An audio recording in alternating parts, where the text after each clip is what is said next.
Welcome to Rates and Barrels. It is Tuesday, October 11th. Derek Van Riper here with Eno Saris. Yes, I'm still in someone else's imaginary StreamYard background house. Hopefully I don't get kicked out while recording. If you're watching us on YouTube, you can see my microphone looks like a hologram and my face will disappear depending on where I put my head. So it's better than boxes. Better than boxes gives you a pretty good indication as to how much unpacking occurred in this room yesterday. That would be a full zero unpacking occurred in this room. I will hopefully do better today with the help of 4 playoff games all stacked up on the schedule. But on this episode, it is our starting pitcher review from the 2022 season. We're going to look back at what we thought about starting pitching throughout draft season, what kinds of strategies worked, what kinds of strategies didn't. Of course, we'll talk about some players who really surprised us both in good ways and in bad ways and set the table for an eventual series of starting pitcher previews. I like that we do pitcher week in the spring where we have 3 starting pitcher episodes and we have to try and cram a review into one episode. But hey, I think we can do it. I don't.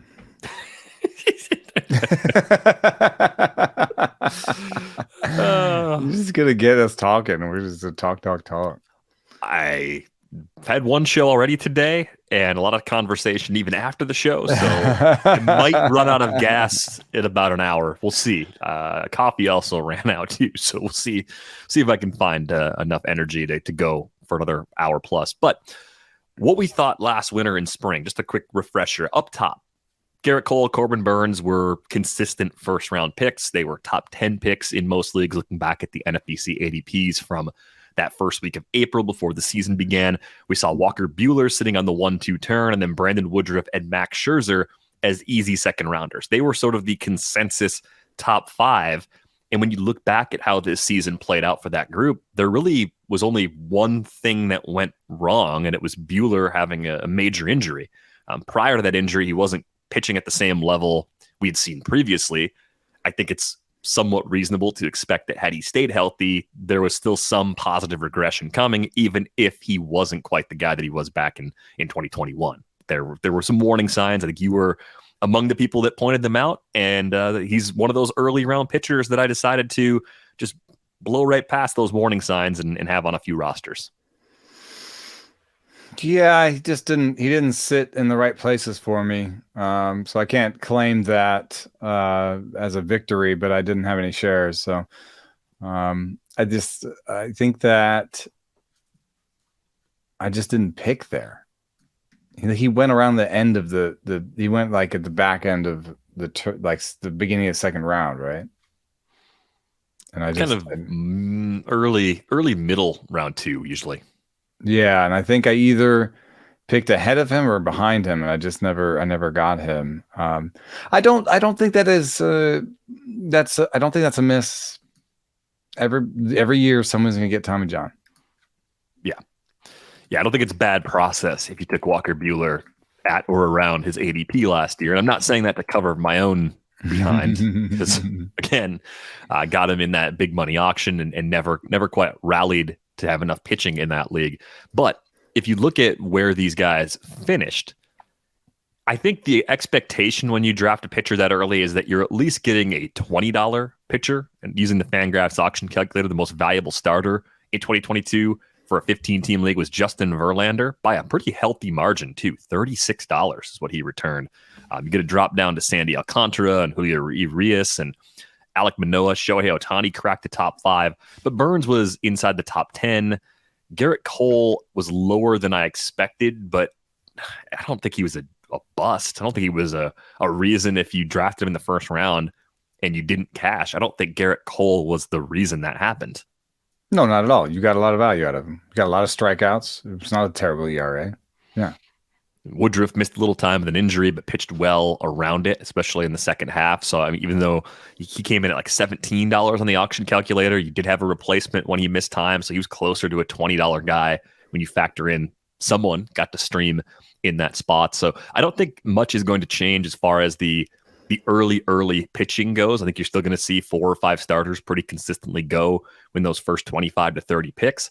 I guess the question would be, of that group, aside from Buehler being hurt, Does Scherzer get bumped because of the injuries piling up a little bit more? I mean, the performance was still really good overall when we saw him on the mound this year. Yeah, I mean, still a $20 pitcher by the auction calculator. Had his lowest ERA of his career. So I'll go back to the trough on Max Scherzer. I think that there's going to be too many young, sort of mid-career guys that I'll take ahead of him to make him like he's not top 5 anymore. I don't think. But he's still probably top 10. So Yeah. it's not that much of a fall. I think if you're thinking about future ADP, third round, he's going to go from round 2 to round 3. It's not a massive drop. 30% K rate. Walk rate was under 5%. Best ERA of his career, as you said, at age 38. What is happening here? Mm-hmm. Well, I mean, I think generally there's a trend that older pitchers have demonstrated some trick to succeeding late in their career. It's usually an elite pitch like Adam Wainwright or a large selection of pitches like Max Scherzer.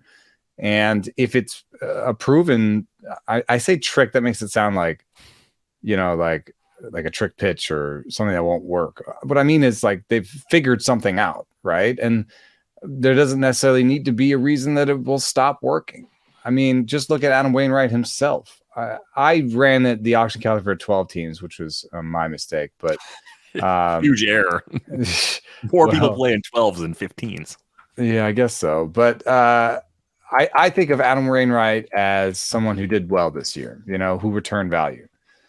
In 12 teamers, he was a -dollar player, but minus 250 or something. So it's like, I think of him as someone who still worked out. And so how many, and Corey Kluber was at the same level. So if you're talking at least 15 teams, was there a player this year that was just too old? Rich Hill was available. It felt like every week in my leagues, even though I picked him up a few times. -$5 in 12 teamers. Yeah. But I mean, look, I think we've seen enough from late career Rich Hill to have a reasonable expectation for him as more of a streamer on the roster. Right. He wasn't, he wasn't drafted on draft day. Right. That's not a surprise. I think that I'm not going to. Innings is still a concern. So I'll shy away from an older pitcher because of innings concerns, perhaps, but not because of talent concerns. So, I tried to shop Justin Verlander in a dynasty league the end of the season, and nobody really bit. And at some point, I was like, "God, this guy could do this for 3, 4, 5 more years." I'll just keep him. So I threw this out there on the Athletic Baseball show last week. It was the Friday episode with Keith Law. I said Justin Verlander's range of outcomes for next year include retirement, because what else does he have left to prove? Like if the Astros win the World Series, Justin Verlander could just go be a dad and be done, and everybody would say, "Awesome career. See you in Cooperstown." Right. Way to like win a Cy on your way out. Right. Or he could win the Cy Young again next year. Right. That's also possible. So I've come to this point where I no longer doubt players because of age or whatever level of skepticism I used to have about guys either this close to 40 or eventually on the wrong side of 40. It's fading. It's much less concern than I used to have. I care about it more. Changes. I care about it more with non-elite players. I care about it more with an okay player who just turned 33 and didn't have a great year. Don't need to jump on that train. It's just such a hard thing to clearly define at the borderline. Like what makes a player elite? Well, like Rich Hill was like this. Was Rich Hill a Cy Young winner? No, never. Right. So, never. No, I think he's a good example, right? So Justin Verlander is a Cy Young winner. I care a little bit about his age, but not that much. Rich Hill had, 2 or 3 pretty good seasons. But your Wainwright example is the one that I think is a little trickier, because Wainwright, we've seen this before. He looked really done for a while. And he at times this year he looked done. I mean, he was down to 87 miles an hour at the end of the season. You could not have told me after what happened from 2016 to 2019 that Adam Wainwright was coming back to crank out 3 different seasons. I know one was pandemic shortened. Yeah, sub 4 with a good whip. high volume of Ks because of the innings. The K rate did finally dip some more. He was in the low 20% range for a long time. He got to 17.8% this year. But I think a guy like that is a little bit harder to figure out because the peak was definitely better than Rich Hill, and he pitched really well for a long time. But he still was a notch below a Verlander or a Scherzer when he was at his absolute best. There was always more finesse with Wainwright than completely overpowering dominant stuff, even when he was very good. Well, okay, I'll throw an asterisk then. I don't care as much about age if I know the pitching plus as well. Because Wainwright still had good stuff plus built on that elite pitch. Rich Hill's is down. He does have an elite pitch, but the other pitches aren't as good. He doesn't have as wide a variety, and his command is worse. So Wainwright had like a 104 pitching plus this year, and Rich Hill was under 100. So I do think there's a little bit of difference there. One thing that was occurred to me was I just put up the auction calculator next to the pitching plus for this year, and this is a question I have for you that's sort of larger than just the model. It's not the pitching plus show. I think we did fairly well on pitching. As a group. I think as a group, fantasy players are getting better at pitching analysis. And so I think back to like when I started playing fantasy in 2002 or so, I would literally wait until the 10th round to take a starting pitcher. I mean, that sounds impossible now. But the idea was, and I was pretty simple. I just looked for strikeouts and low walks. That's literally what I did, And I would fill my staff with great pitchers that maybe came off a bad year with balls in play and that sort of deal. You know what I mean? Mm-hmm. And it worked. And so I still had that bias in me. And most recently, I've decided, you know what? Not only I think, just the investment is higher in pitching across fantasy baseball. So therefore, I need to jump in the water. Like I can't just imagine waiting until the 10th round now. That probably wouldn't go well. In fact, I think you had a league where you did something similar. Well, yeah. Well, Tyler Malley, SP1. Yeah. We'll revisit that at some point. We'll talk.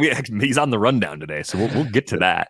I think you're more likely to go the other direction. You're more likely to run off all pitchers to start and then find all your hitters after that, or even running off 4 to 6 starting pitchers, and or we'll count the closers as part of that too, depending on what kind of league you're in, where you might just take 6 pitchers and then go get bats. That makes more sense. It's two-parted, which is one part is where there's just higher investment, so you just got to jump in at some point. It's like if your auction values tell you that there is no $40 player and 2 $40 players go, then you better adjust all your top guys by $1 or 2 and try to get at least a $38 player. You know what I mean? Like you gotta jump in there. Yeah. And then the second one is I just think we're getting a little bit better at identifying good pitchers. And this becomes a little bit more meaningful. I think, remember what I'm saying now when we start to go into the next clusters. Because you like, in order for you to think I can get pitching late and I'll be fine, you have to look at these later clusters and be like, aha, I did that. And now, as we do this, I'm surprised by just generally, as you go down, there's fewer big names that turned around fantasy seasons. There's fewer quote unquote sleepers. The quality of the pitchers generally goes down. You know what I mean? It's like you get what you pay for, to some extent. So that's an overall thought I had when I was looking at this rundown. I was thinking about pitching this year. Yeah, because if you go past the big 5 as they were, Shane Bieber was going at the 2-3 turn. There were some slight concerns about his injury from last year that were lingering, but that's where he consistently went. Julio Urias was going in a similar range, maybe because there have always been some innings concerns, even though I think we'd finally reached the point where those were gone. It was more just will he stay healthy with year-over-year full season workloads? That actually ended up being, I think, the thing that ended up being the least important. A young pitcher who had not had a ton of innings this year was a good bet. Well, yeah, because McClanahan, Urias, Cease. look at the totals on the auction calculator in the innings column. Verlander 175, Urias 175, Alcantara, of course, the outlier at 228, Manoah 196, Ohtani 166. I mean, of the Nobody top five pitched pitchers, 200. I think there's three guys who pitched 200 this year. one of the top five got Yeah. to 200. Two of the top 10, because Corbin Burns got to 202. And looks like maybe, well, a couple guys got there at the very end. Overall. Oh, okay. Yeah, I think Nola got there. Bieber, I believe, ended up getting there. Cole got there. And Framber Valdez. But we're barely touching 200. So basically, you think that like better pitchers get to 175. Yeah, that's sort of the new 200. Yeah. I think that's fair. If better pitchers get to 175, and you have a young pitcher who's thrown 125 the year before, if you can get him at a discount, you get him. Right. And I think... Like, are you worried about Spencer Strider's innings next year? You shouldn't be... You shouldn't be relative to the pool, because it's not going to be that far below the top options. That's right. That's what I think. And I think he'll have such an excellent strikeout rate that he'll strike out more. Like, he could strike out 20 more than Sandy Alcantara in like 30 fewer innings. Oh yeah. No, that's the gift. So anyway, yeah, this group doesn't look as good as the top five. You know, we're already a step down. We mostly still we were pretty good at, all those guys are pretty good except for Giolito, who, by the way, Pitching Plus didn't like. So. Right. Giolito disappointed. Wheeler ended up being fine. There were concerns about his shoulder. Those ended up being kind of a non-issue. Nola was great. Sandy Alcantara was great. Robbie Ray was good. Freddie Peralta got hurt. That was sort of that next cluster. That's your one hurt guy. You know, Every cluster has a hurt guy. Robbie Ray's interesting. So when I did do this thing where I put together a spreadsheet where I have it sorted by Pitching Plus, and then I have the auction value after it. There are very few, but there are some guys who have negative values that have high Pitching Plus values. Nathan Eovaldi and Hunter Green jump out at me. Jacob Junis, Jose Barrios, Trevor Rogers. Tyler Wells. Okay, so that's a decent amount. I went down to, that's the top 40 in Pitching Plus, and I had 4 misses, right? Still pretty good. It's actually on the other end that Pitching Plus does really well. There are very, very few at the bottom that have positive auction values. I can do so, like, starting at 240. Like, I have 440 pitchers, right? And I'm going upwards from 240 with Pitching Plus, right? Nothing. I'm at 200. So I haven't hit a positive value yet. I'm at okay, I got to 195. So about 50 pitchers in, Jose Quintana. All right, well, is anybody like really mad at me about that one? Did anybody else think Quintana was going to be amazing going into the season? And it's all command, like, it's not stuff. So anyway, we keep going. 177, Cal Quantrill. Now that's a really, like, sort of top line one that everybody knows. Everybody knows that Pitching Plus missed on Cal Quantrill. But we are 75 pitchers in, right? And we've got 2 guys. I'm going to keep going. Eric Lauer, 164. So we got 3, like, we're getting close to 100 pitchers. Okay, 100 pitchers in, we got Jesus Luzardo. So 4 pitchers in the bottom 100 return positive value. 4. And I think no matter what your model, however good your model is, there are always going to be 4 pitchers in your top 100 or your bottom 100 that just have a year. Yeah, I think the Quantrill and guys like that. I mean, Martin Perez kind of fits into that group for me, where it's like, maybe I missed him. You can't beat yourself up when a pitcher like that comes out, and instead of pushing the 4 ERA and the 125 whip, they push a low 3s ERA and a 120 whip. There's some good fortune that happens, and it's just, that's part of the game. It just There are that's not a go chase those guys next year. veteran pitchers that change their mix a little bit. Like, maybe I could adjust next year. And if I see a guy who's a veteran who has multiple pitches, who's just adjusted something little, then I could, but I still don't want to go heavy on fab. Like, maybe next year, the next Jose Quintana, I put $2 on instead of 1 in fab. Like, it's literally, that's the adjustment I hope to make. I don't know. Cal Quantrill, I don't want to overlearn from. I want to see what he does next year. Yeah, I think you can afford to miss on guys like that and still have a lot of success. So I wouldn't sweat having a handful of guys that Robbie Ray, there. however, is on the top end. That's the biggest miss where we were low on. But the stuff or the pitching plus number was very good, but the amount returned was poor. For Robbie Ray, it's the other way. Robbie Ray is the guy who outperformed his pitching plus the most. On the top end, like that everybody was buying as a top pitcher, and pitching plus said, I don't buy it. Yeah, it's strange. I mean, 3.71 ERA, 119 WHIP, 212 strikeouts, and 189 innings. It looks like a very good season, but I'm surprised the stuff was down that much. I think the adjustment there is easy. If a guy has been doing it, like this Shane Bieber adjustment, if the guy has been doing it really for a long time and has a really great strikeout minus walk rate, and has a good strikeout minus walk rate in season and had a good strikeout minus walk rate the last 3 seasons, then why are we looking at a stuff plus number too hard? You know what I mean? We're talking about innings and innings and innings. Stuff plus shines in the first 50 innings of a pitcher's career. Like, let's not use it too hard for Robbie Ray. So we're working on, I do have some news on that front that looks like we have a partner for creating pitching projections using pitching plus.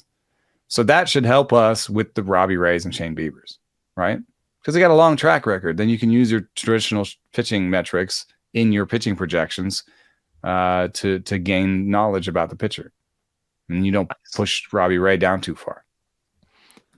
So check this out. There is a good bit of value in what I'll call the SP2 range. We're talking about pick 60 to 75. That was Max Fried, Logan Webb, Justin Verlander, who turned out to be the best pitcher on the board, Joe Musgrove, Kevin Gossman, and Dylan Cease. So if you played the, I think you can expand it to the next one. With Alec Manoah, Carlos Rodon, Yu Darvish in there. Yeah, Trevor Rogers and Charlie Morton. I mean, Rogers was the biggest bust of the bunch. Morton kind of fixed it a little bit in the second half. And Montas was pitching well before the trade and before he got hurt. 60 to 90 is a good place to go shopping, man. I think it still is. You get one guy up top and then get one guy up to one pitcher out of the top 10 and then get somebody, around 80. Yeah, I think it's to me that group of pitchers this year is a strong argument in favor of avoiding the pocket aces. Because you could get one ace that you believed in. If you thought that top 5 range was really safe, I think generally right. So you could get one up in round 1 or round 2, take a break from pitching for a little while, and then come back in 5 or 6, and you'll be just fine. You could end up with pocket aces. I mean, Shane McClanahan at pick 100 kind of points back to what you were talking about with Spencer Strider. I think the reason Shane McClanahan was available there was because there were concerns about his innings. Strider's going to go for more than McClanahan. Guaranteed. There will not be a pick 100 ADP, especially because McClanahan and Cease just happened. There's going to be some effect from that. Yeah, we're going to see people chasing that a little bit. So I understand that that's part of how the pool reacts. But who could go there next year? We're going to do previews, but who could go there next year?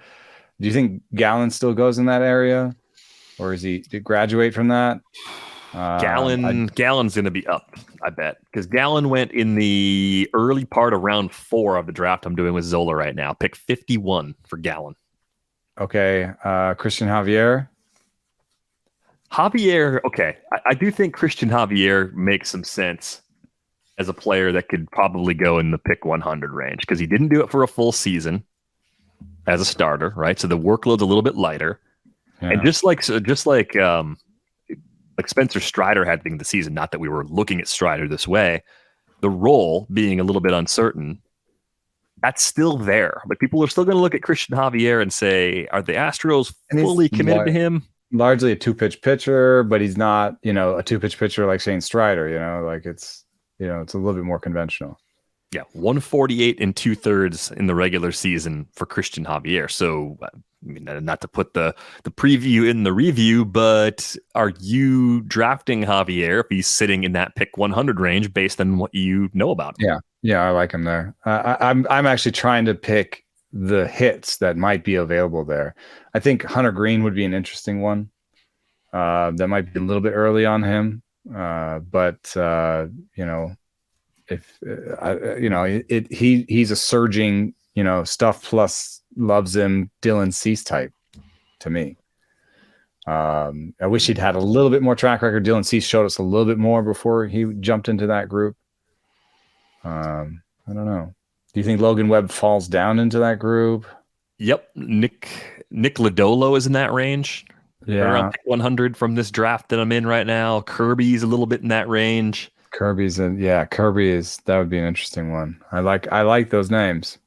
The guys that are on the rise. It seems a little, I think, there is a little part of there's a little bit of a nervous feeling in my lower back, when you're like, ooh, that's going to be your second starting pitcher. It's going to be like Hunter Green or Nick Lodolo. You know what I mean? Where it's like, wouldn't you want somebody with more of a track record? But I think that the whole point of these metrics that we're coming out with this is to move faster. And pick somebody like that instead of, I think the boring number twos that might be traps. Like, who's a boring number two that might be a trap? It would have been Lance Berrios when healthy last year. Berrios ended up being, Jose Berrios was brutal. Like who's the next, Berrios that's like, Montas, like, is he going to drop down into that? And what's how do you feel about that shoulder injury? Like, who's another Tristan McKenzie? Do you think he'll be there? I think he's an all right, pick, but yep. McKenzie will go probably in that 90 to 105 range. That's where trying to find this draft. I'm trying to find a trap for you. Hold on. Who's a trap for you? I think Morton might be a trap for you there. I mean, he is aging. Mike Clevenger, if somebody thinks he's a number two, you think anyone thinks he's a number two? I don't think so. The K rate was pretty low this year, right? Relative to previous norms. What about Miles Michaelis? Merrill Kelly? I think Miles Michaelis and Merrill Kelly would both be kind of trappish there. Because people would say, oh, they had such great seasons. They're good veterans, blah, blah, blah. But their stuff plus isn't great, and they're command guys. So I think a little something could go wrong, and they're just not as good as they were. Chris Bassett, someone you'd be worried about in that range? I think I would rather go for like Green Lodolo types than Michaelis, Kelly. Bassett's a little bit better than that, but I think especially with your number two, I think that there's a lot of like, oh, I should do the safe thing still, and I think there's an illusion of safety. And I think the top 10 or so, there's more safety, and then I think that safetiness really just drops off. So I'm building a team with Todd Zola right now that is waiting on pitching relative to the room. Some of those teams we were talking about, Hunter Green went the first pick around 9. That was the 5th pitcher drafted by that team in the first position. That's a really good player in that spot. Wow. 4 starters, 1 closer on that team. Nick Lodolo, who I mentioned before, at the beginning of round 8, was the other end of the draft, team 15, another good player. 6 pitchers drafted. Lodolo was the 4-star. It's not a keeper. It's a 1 year. Not a keeper. Just an NFBC satellite league. We'll have moves. We'll have pickups. All that stuff. So, it's not a DC. Just a typical early. So you're waiting relative to the room. What's your staff? So Zola and I had the 4th pick. We took Trey Turner in the first because we were surprised he was there. Shane McClanahan was our first pitcher in round 2. Okay. Then we went Trout, Cedric Mullins, Will Smith to get a good early catcher. Devin Williams is our first closer late in round 6. Wander in the 7th. Luis Severino in the 8th for our SP2. There you go. Back to bats with Jose Abreu in the 9th. And then 3 pitchers, David Bednar, Luis Garcia, and John Gray clustered up 10 through 12. So 2 closers we like. I think Severino's an SP2 with an up arrow. It's just a question of innings and health. Mm-hmm.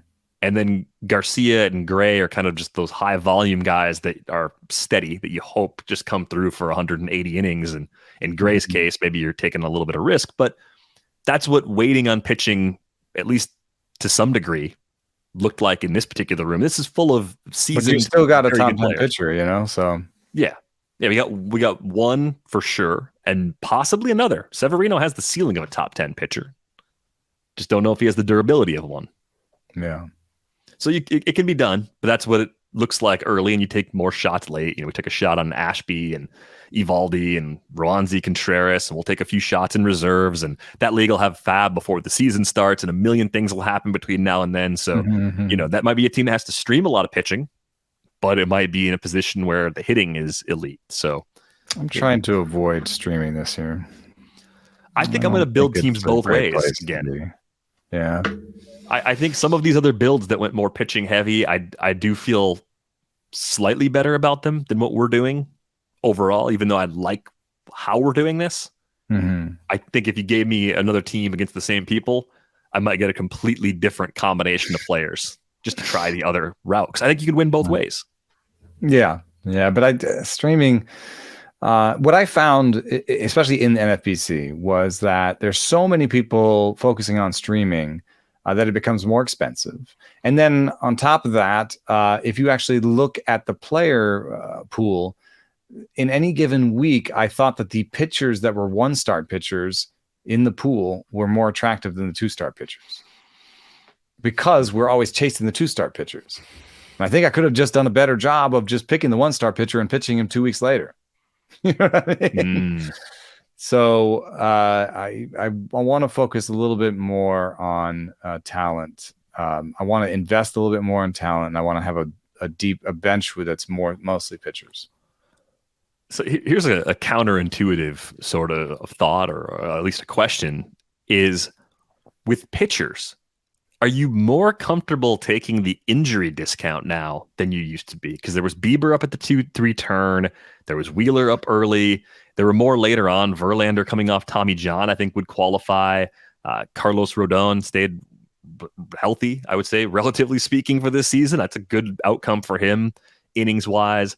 You look at the discount people were getting on Kershaw for the early part of draft season. He settled into the pick 120 range once we got to April, but that was after a healthy spring and a lot more information. If you were drafting early winter, late fall last year, Kershaw was a major question mark. And so if you're willing to take a chance on injured pitchers, it might actually pay off. It might pay off more often than not. I mean, Luis Castillo was the guy who was hurt during draft season who fell a lot. He went down to pick 150. Snell is always quote unquote always hurt. Right. And yet he's not. Our perception of the amount of time Snell misses might be a little bit off from the amount of time he actually misses. Yeah, we're gonna back test Jeff Zimmerman's injury list projections that we made and get a sense of how far off we were. So some of this is just an anecdotal look at it, but I do remember that an executive once told me that the first thing he learned when he got into baseball was the pitchers are always hurt. So maybe we see the outward manifestations of that pain when we see ILs, and so we think, oh, that guy's hurt because he's been on the IL, and this guy's not hurt because he wasn't on the IL, and then maybe that's where we're wrong. Maybe they're all hurt. They're all hurt to varying degrees. I mean, that's fair. It's a very demanding thing to do to your arm. So I think Morton's first half, at least, he was kind of saying to me that was related to his foot injury, because he said at some point Kyle Wright told him to focus more on being in his back leg, and he realized that was the leg that had been broken, and that maybe he'd been favoring it or babying it without really thinking about it. And Jacob Junis, he hurt his hamstring during the season, and when he came back, he thought everything was fine. He didn't feel any pain in the hamstring, but he told me that once they looked at his numbers, he realized that he wasn't finishing his pitches and he wasn't landing on that front hamstring the same way. He wasn't getting out on it. He wasn't trusting it as much.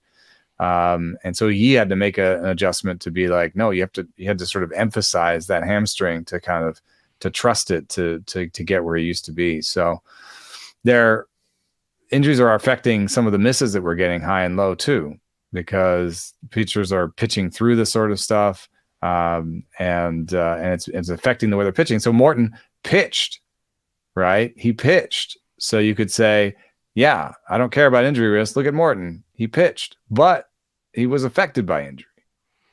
He was worse because of it. What does that mean for next year? Is he a good pick again?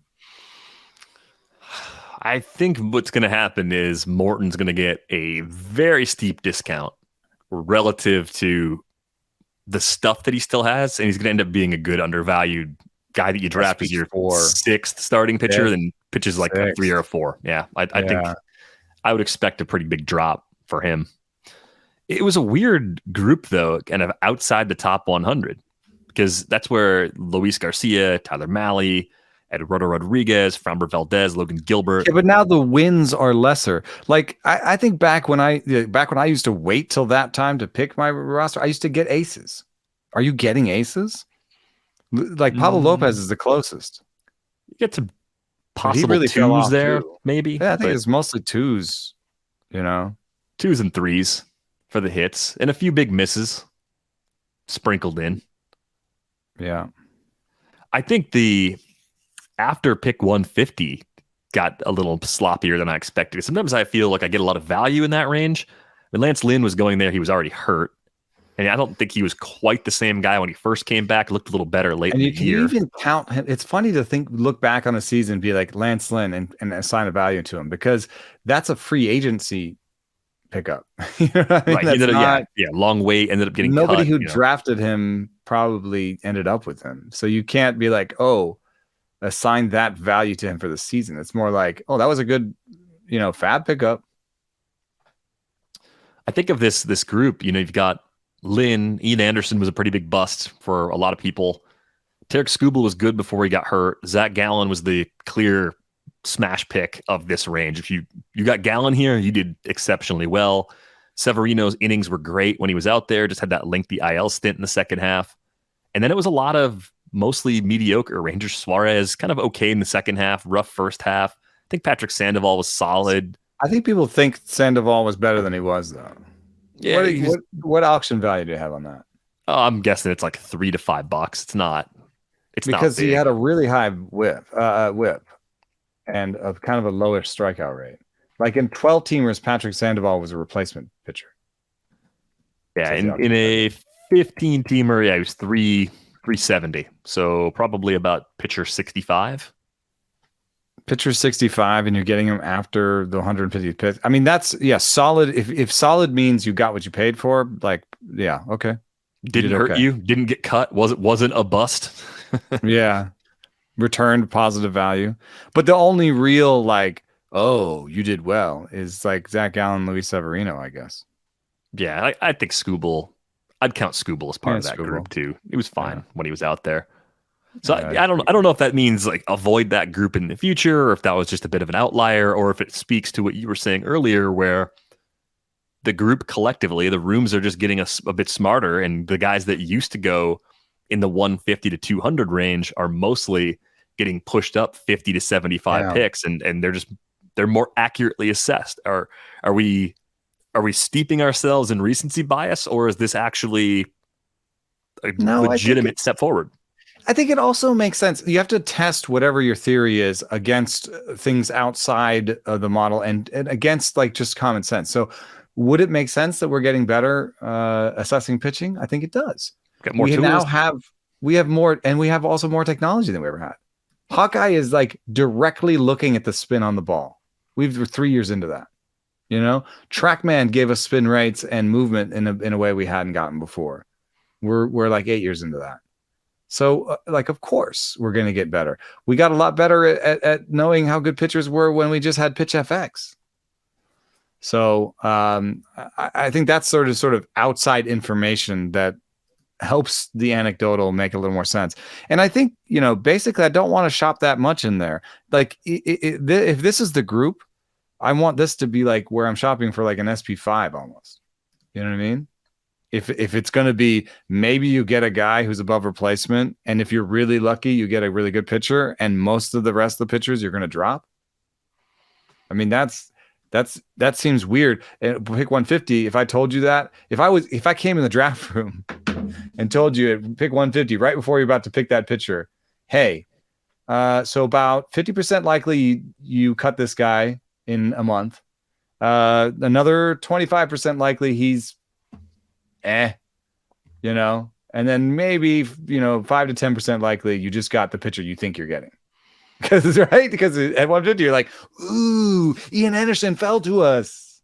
Right, especially in a 12-teamer. I think your breakdown for a 12-teamer is spot on, because those margins are so tough, deciding who to wait it out with and who you have to cut, and you'd have been better off cutting a few of these guys sooner than most people probably did, self included.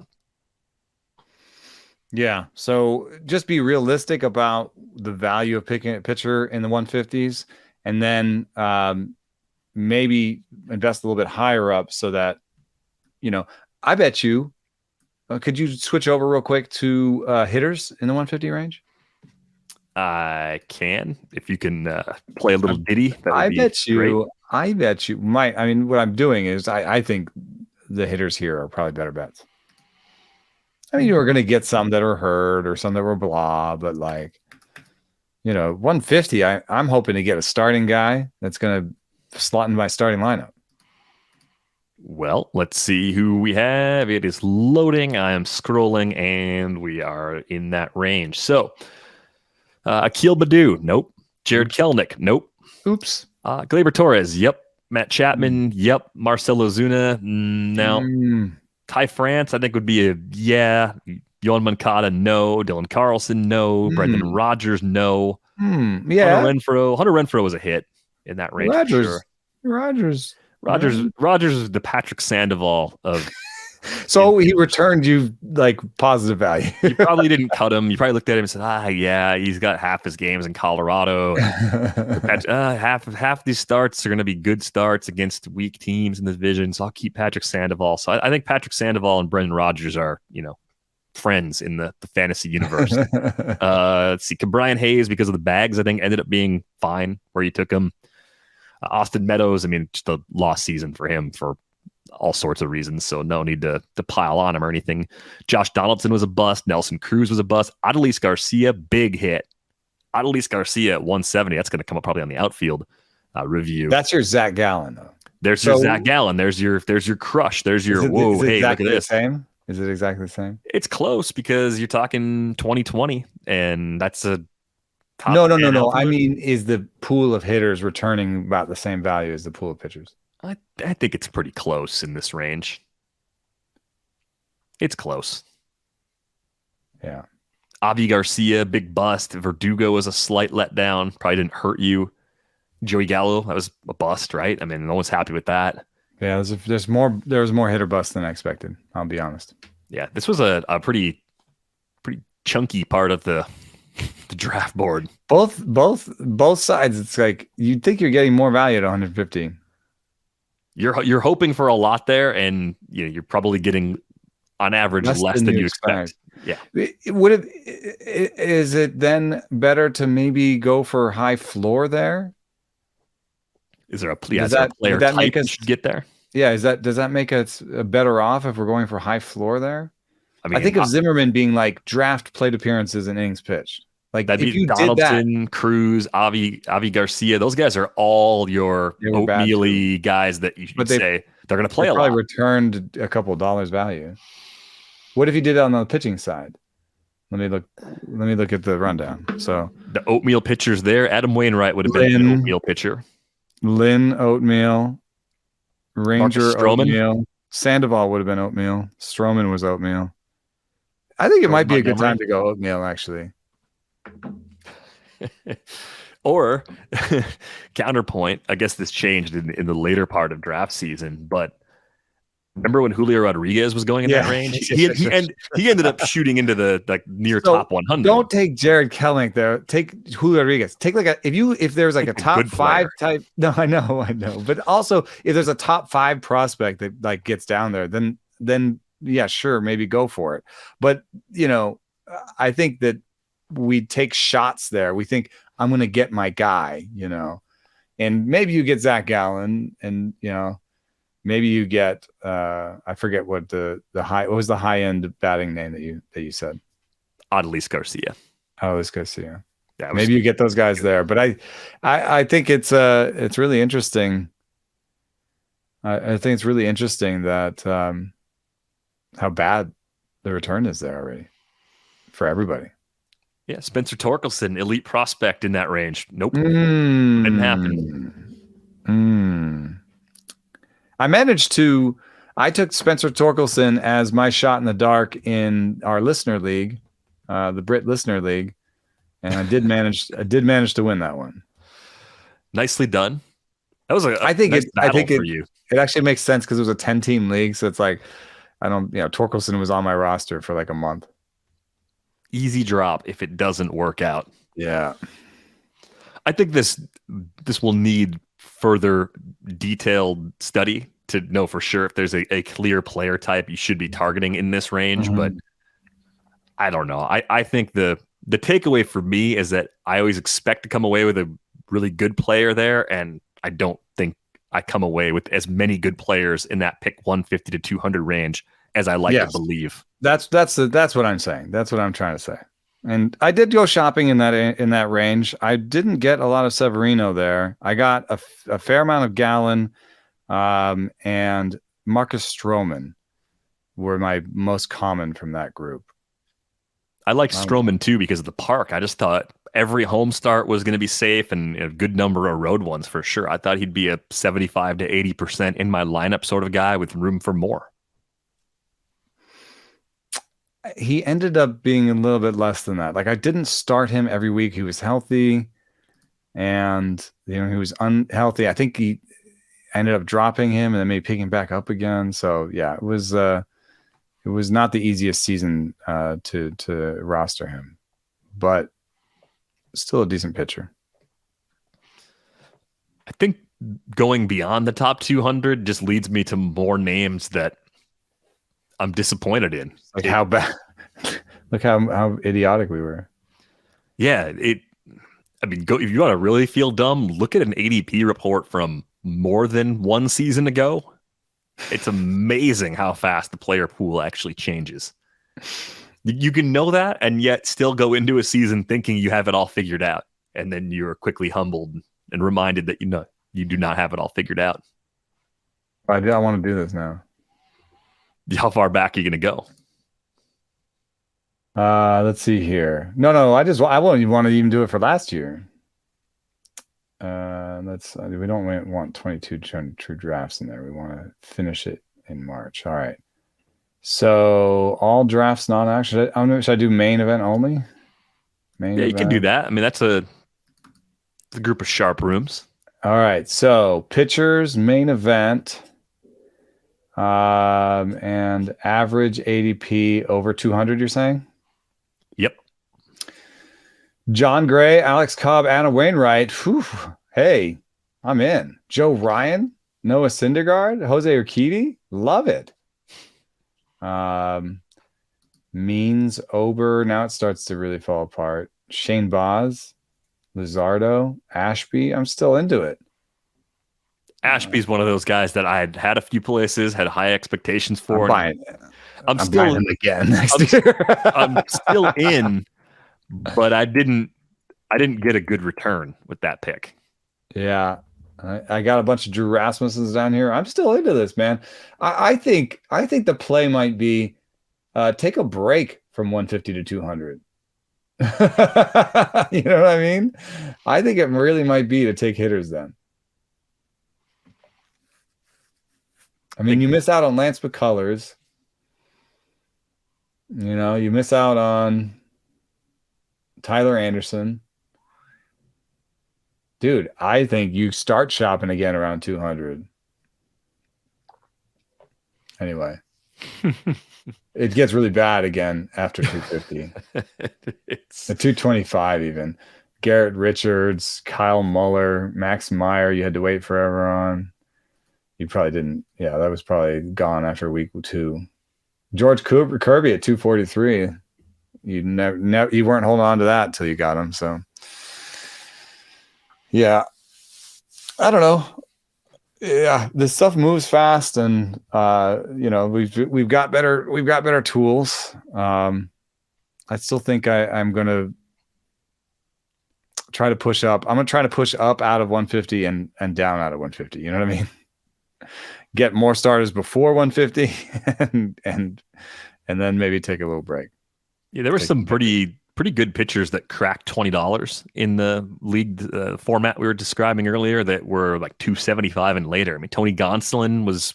Well, now you're talking FAB, real late, right? Yeah, either a late pick or early fab. Christian Javier, we talked about earlier a little bit. Tyler Anderson, I think, was pretty affordable in most leagues.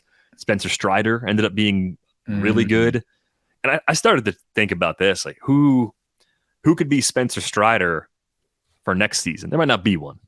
That's always, we do this every year. Last year, who's the next Cedric Mullins? Like you try to take the breakout player and find a pattern and follow it and do it again. And Kyle Wright ended up being a really nice undrafted player that finished 26th in pitcher dollar value. So that was a heck of a pickup if you got him in the early part of the season. And it can't be somebody like Hunter Green because that doesn't count. Spencer Strider had 19 innings.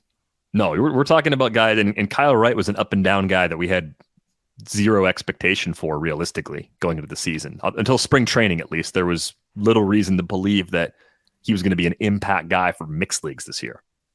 I don't think we get another Spencer Strider, but my closest, the two names that I want to put forth are Luis Ortiz and Hayden Wesneski. Because not only Luis Ortiz, the stuff is outstanding, the command is not. Hayden Wesneski is above the board all the way through. It's a little bit of a elite pitch and maybe good enough other stuff, but he's got an elite sweeper. So if you like sweepers, you like Wesneski.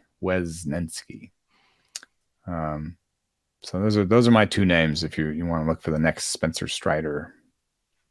I landed on one of the Diamondbacks prospects, but Ryan Nelson. I like Ryan Nelson. Yeah. But it was a guy that didn't debut this year. Brandon Pfaadt. I think he's sneaky productive in terms of the strikeouts. Look at what he did at AA and AAA this year. Name? PF AADT. Brandon Pfaadt, 5th rounder in 2020. How about 218 strikeouts in 167 innings between AA and AAA? Look at the swinging strike rates, all over 16%. Big swinging strike rates. A lot of innings. So you're not even worried about innings next year. For a guy that threw that many, he's fine. He could be used like any other starter. Didn't debut, so he's not going to get as much attention as Jameson and Nelson probably will as late darts, at least early on. I mean, why not? And, hey, look, the success they had with Gallen, I mean, there was a lot to like about Gallen going back even a couple of years. Brent Strom being the pitching coach there, a couple of the young guys coming up and looking good this year. I think it's an organization that we're kind of inching toward trusting a little bit when it comes to bringing these guys up. Plus, as has been noted on a few pods recently, Amarillo, the AA affiliate, and Reno are both extreme hitter environments. So you could take that 4.53 ERA and that 125 whip at AA, and you can just keep on walking. It doesn't bother me. Yeah, it's relevant to the Dre Jameson situation, right? I'm not worried about the ratios of those. I'm looking purely at the skills for Diamondbacks pitchers at AA and AAA, though. Yeah, because I would say with Pfaadt, it's like, is he a two-pitch guy? Because that home run rate is high. It's not even in the NFBC draft room right now, so you've got to use a placeholder. Might make him even more sneaky if you're doing the early draft. Yeah. May have to use the placeholder and take him before this podcast. Bryce Harper just bunted against Max Fried. What? How'd that turn out? Looks like he's out at first. Oh, they're reviewing it, I think, because he's throw off the bag. Relevant news to what we're doing here. Max Fried was down in velo. Only 4 pitchers lost more velo over the course of the season. Castellanos big double, and he's down again. And his max velo did not go down as much as his sitting velo, but he's sitting 93.4 today. So that seems a little bit relevant to not a lot relevant, but a little bit relevant to where you want to put Max Fried next year in your drafts. I want to throw one more name out there. I don't know if he's the next Strider, but I think people would be curious to know what we make of his 2022. How about DL Hall? He debuted in the model. I think I compared him to maybe a left-handed Matt Brash, where it's boatloads of stuff and highly questionable. Oh, but here, check this out: 99.5 location plus. That gives you a glimmer of hope that Brash never got there. What's Brash's on the year? Brash's on the year is 94.4. So right in that sweet spot. Could be awesome stuff. I mean, so you're taking flyers on DL Hall in the 25th-ish round and later, right? Like that's not a pick wasted, is it? Yeah. Yeah, I like him as a draft and hold guy. I mean, he's going to pitch in the major leagues. And worst case scenario, he's like setup guy, and then maybe Bautista gets hurt, and all of a sudden he's closing. I mean, he has obviously closer stuff. He even got a save this year. I do think DL Hall has actual innings risk. We were talking earlier in the show about people overlooking Shane McClanahan just a little bit because of his past injury history paired with the number of innings he threw last year. Hall was a level below 2021 McClanahan workload-wise. We're talking 94 innings. Oh, I didn't do the major ones. Yeah. 98, actually. 98. All the way down to some rehab. So, I mean, I think he tops out at like 130 or something. Yeah, something in that range, which, again, not a big problem, especially if he in leagues. Did get you 130 with an amazing striker out. If he does get to 130, it's good, right? That means he's in the major leagues for most of the year and has a great strikeout rate and probably gave you a lot of value. Oh, that's actually, Spencer Strider, 131 and 2/3 innings. So that's, with but like again, that's a dream 13, scenario. K9. Yeah. That's the best case scenario. Yeah. That's pie in the sky dreaming scenario. But just in terms of really good per inning numbers, and we didn't see it in terms of ratios, off the charts, good stuff. I think DL Hall's a little buried right now and might end up being a good late flyer. Well, the Phillies put a 4 spot up on Max Fried. That's different. I'm a coward. I should have taken the Phillies. Disappointed in myself. I had the confidence to do it for one series and then abandoned it. Well, at least you got him here. Yeah. Yes, in my mind. Yeah. I could be right there, but on the official record, wrong. Yeah. Oh, like you could be even more of a coward, like I was, where on the show I picked the Cardinals, but in my daily picks, if anybody was paying attention, I picked the Phillies in both games. And that is why he is the king of waffles. That maneuver right there. That's the shady stock tip trick, right? Where they mail out. Oh yeah, I picked it here and I panned it there. Right, and you just gotta, for the handful of people where you got it right 5 in a row, they think you're brilliant because you were just sending every combination out there. In my defense, what I'm doing with the picks this year is I'm not looking at the numbers as much because I had a system last year and I was last. So this year I'm just sort of, looking at the starting pitcher, what do I think, and picking. I think you should have given the system more time. Not because of your gut or not being able to. You'll probably still come to similar conclusions to what the system was spitting out anyway. But you were quick to abandon that system. Yes, I was. Because it's the playoffs, man. It's chaos. Best kind of chaos. But I think the natural breaking point is here. A lot of interesting pitchers that popped over the course of the year that were available late, and they weren't easy to see coming. I'm trying to learn as much as I can from Gonsolin and Nestor Cortez and even Tyler Anderson. Pounce on them quick in FAB, but don't make your draft model about them, I don't think. No, I think the lesson with Tyler Anderson is probably to follow a smart team when they fill out a rotation with someone like that. And this is something we've been doing for a while. I think it's okay to be on board with them. Yeah. Andrew Heaney's a good example of it too. The Perning numbers from Heaney were great. And look at the depth charts. You know, like be like, oh, this is the Dodgers' 5th starter. Yeah, I'll take him. You know what I mean? like Giants' 5th starter. Right? Take him. Yeah, admittedly a little bit of a Captain Obvious nudge as we go out the door, but that's don't ignore team context. Smart teams are taking chances on players for a reason. We should try and understand what those reasons are, but even if we don't, take more educated guesses with these late picks. Sometimes opportunity means as much as quality. Yeah, I'm with you there. I just kind of wrote off Gonsolin because of what happened to him last we saw him in the postseason, and I didn't know if he'd come all the way back from that shoulder injury, and too much about what he might not do versus what he could do. Thought too much about the downside and not enough about the possibility of some things going right for him. So that to me is the lesson with Gonsolin in particular. With Cal Quantrill, I'm not seeing we are running an experimental version of the model with a couple improvements. I'm not seeing any improvement on the numbers for Cal Quantrill, but I am for Gonsolin. He actually jumps from below average stuff to above average stuff in our newest model. So we'll see. We'll see more news on that to come.